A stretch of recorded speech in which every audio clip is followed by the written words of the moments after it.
الله الرحمن الرحيم وعن عبد الرحمن بن خباب قال شهدت النبي صلى الله عليه وسلم وهو يحث على جيش العسرة فقام عثمان فقال يا رسول الله علي 100 بعير بأحلاسها وأقطابها في سبيل الله۔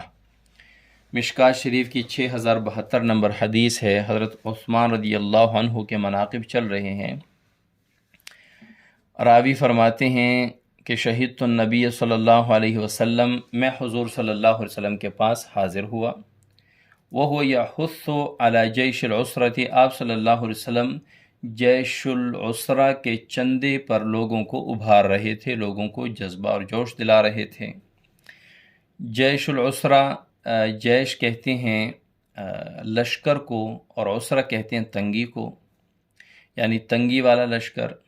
چونکہ اس سے غزوہ تبوک مراد ہے، جو 1 ماہ کی مسافت پر تھا اور ساز و سامان کم تھا، سواریاں کم تھی، اور وہاں رومیوں کے 3 لاکھ فوجوں سے ٹکر تھا اور ان سے لڑائی تھی۔ تو اس وجہ سے آپ صلی اللہ علیہ وسلم بڑے اہتمام کے ساتھ لوگوں کو چندے کا کہہ رہے تھے کہ اس لشکر کے لیے چندہ اکٹھا کریں۔ فقام عثمان، حضرت عثمان رضی اللہ عنہ اٹھے، فقال، اور فرمایا، یا رسول اللہ، اے اللہ کے رسول، علی 100 بعیر باحلاسها واقطابها، میں فی سبیل اللہ، میں اللہ کے راستے میں اپنے ذمے 100 اونٹ لیتا ہوں، باحلاسها واقطابها، جھولوں اور پالانوں سمیت۔ وہ زین اور وہ کپڑا جو اس اونٹ کے اوپر رکھا جاتا ہے، اس سمیت میں 100 اونٹ اپنے ذمے لیتا ہوں کہ میں اس لشکر کو دوں گا اللہ کی رضا کے لیے۔ ثم حض علی الجیش، پھر آپ صلی اللہ علیہ وسلم نے لوگوں کو متوجہ کیا چندے کی طرف۔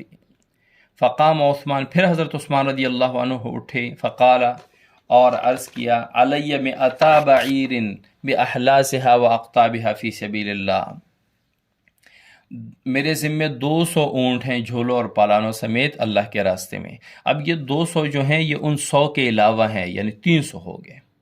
ثم حض، پھر آپ صلی اللہ علیہ وسلم نے لوگوں کو امداد کی طرف ابھارا۔ فقام عثمان، پھر حضرت عثمان رضی اللہ عنہ کھڑے ہوئے، قال، اور عرض کیا، علی 300 بعیر باحلاسها واقطابها فی سبیل اللہ، میں اپنے ذمے 300 اونٹ لیتا ہوں جھولوں اور پالانوں سمیت اللہ کے راستے میں۔ اب 300 اور وہ پہلے بھی 200، پھر 100، یہ 600 ہو گئے کل۔ فَأَنَا رَأَيْتُ رسول اللہ صلی اللہ علیہ وسلم، میں نے رسول اللہ صلی اللہ علیہ وسلم کو دیکھا، ينزل عن المنبر، آپ صلی اللہ علیہ وسلم ممبر سے اتر رہے ہیں، وہ یقول، اور آپ صلی اللہ علیہ وسلم یہ فرما رہے ہیں، ما علی عثمان ما عمل بعد هذه، حضرت عثمان رضی اللہ عنہ آج کے بعد کوئی عمل بھی نہ کریں تو اسے کوئی نقصان نہیں ہوگا۔ ما علی عثمان ما عمل بعد هذه، حضرت عثمان رضی اللہ عنہ آج کے بعد کوئی بھی عمل نہیں کرے گا تو اسے کوئی نقصان نہیں ہوگا۔ اب اس سے یہ مراد ہے کہ حضرت عثمان رضی اللہ عنہ آج کے بعد کوئی نفلی عبادت نہیں کرے گا، تو یہ نفلی صدقہ جو ہے 600 اونٹ جھولوں اور پالانوں سمیت، یہ تمام نفلوں کے لیے کافی ہے۔ اور مشارحین نے لکھا ہے، محدثین نے لکھا ہے کہ اس غزوہ میں، غزوہ تبوک میں، حضرت عثمان رضی اللہ عنہ نے 940 اونٹ دیے اور 60 گھوڑے دے کر 1000 کی تعداد پوری کر دی۔ اب یہ اعزاز غزوہ تبوک میں، یہ اعزاز حضرت عثمان رضی اللہ عنہ لے گئے، اور اس اعزاز پر اعزازی ڈگری رسول اللہ صلی اللہ علیہ وسلم نے یہ عطا فرما دی کہ حضرت عثمان رضی اللہ عنہ آج کے بعد کوئی بھی عمل نہ کریں یا کوئی نفلی عبادت نہ کریں تو اس پر کوئی نقصان نہیں ہوگا۔